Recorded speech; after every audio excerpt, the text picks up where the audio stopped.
First year ए राजनीति विज्ञान के अंतर्गत हम राजनीतिक सिद्धांत में अब चौथे पाठ का अध्ययन करेंगे, जिसका नाम है सामाजिक न्याय।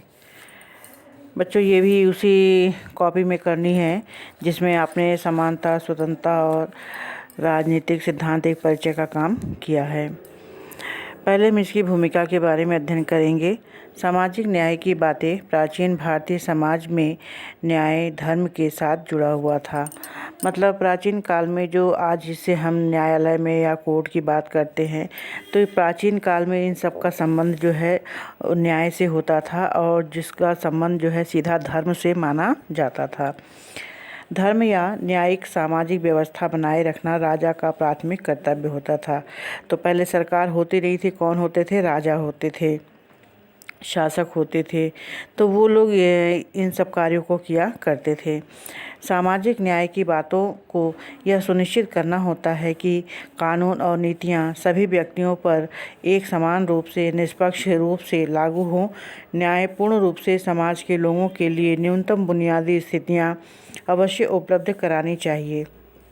न्यूनतम बुनियादी स्थितियाँ मतलब हर व्यक्ति के पास जो है वो सारी बुनियादी चीज़ें हों, आवश्यकताएं हों, जो उनकी ज़रूरतें हों वो उपलब्ध हों।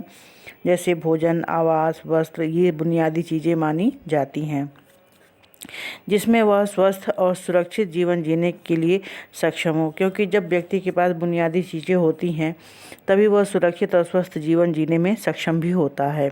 समाज में अपने प्रतिभा का विकास करे और इसके साथ ही अवसरों के माध्यम से अपने लक्ष्य की ओर आगे बढ़े।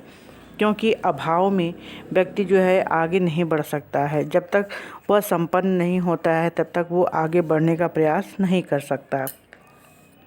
राजनीति विज्ञान में न्याय का विशेष महत्व है, और न्याय का अस्तित्व उतना ही पुराना है जितना मानव समाज का। मतलब जब से मनुष्य आया है धरती पे, तब से समाज भी है धरती पे। अर्थात दो या दो से अधिक मनुष्य जहाँ पे होते हैं उसे ही हम क्या कहते हैं? समाज कहते हैं। तो जब से मनुष्य धरती पे आया है, तो जितना पुराना मनुष्य का जीवन है,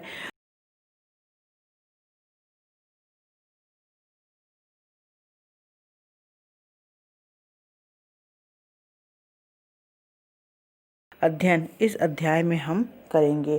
तो ये इसकी भूमिका थी।